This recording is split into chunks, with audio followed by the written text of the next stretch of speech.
एक तूफानी रात थी। अलीना अपने छोटे अपार्टमेंट में अकेली थी। बिजली कई घंटे से बंद थी। पूरा कमरा मोमबत्तियों की झिलमिलाती रोशनी में डूबा हुआ था। अलीना को अंधेरे से बहुत डर लगता था, लेकिन आज रात का अंधेरा कुछ मुख्तलिफ था। बादलों की गरज इमारत में गूंज उठी और अलीना कांप गई। इसके हाथ से चाय छलक गई।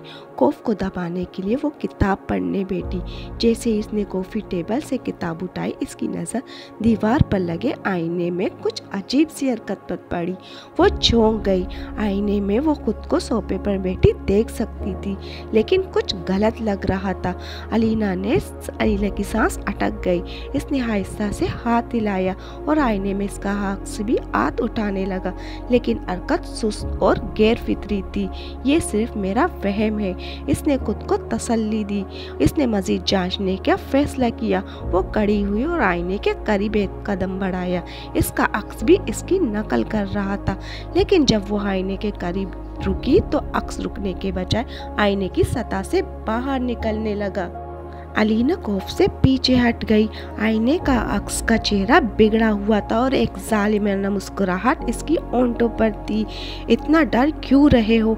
अक्स ने कहा। इसकी आवाज़ इतनी बिगड़ी हुई थी जैसे गहरे पानी से आ रही हो। कमरे और ज़्यादा अंधेरे में डूब गया। मोमबत्तियों की रोशनी बेतरतीब झपकने लगी।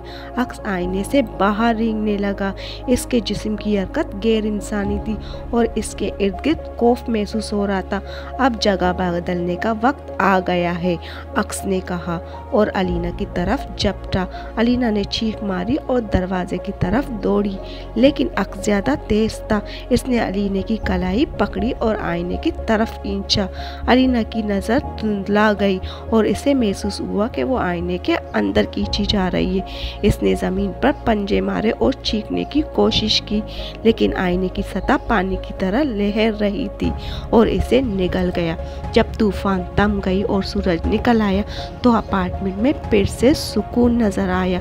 अलीना का अक्स आईने में अपनी हरकत के साथ हम आहंग था और खुशी से मुस्कुरा रहा था, लेकिन अगर कोई इसकी आंखों को गौर से देखता तो इसे पता चलता कि बहुत कुछ गलत है। कोई अंदर कैद हो चुका है और कोई आज़ाद हो चुका है।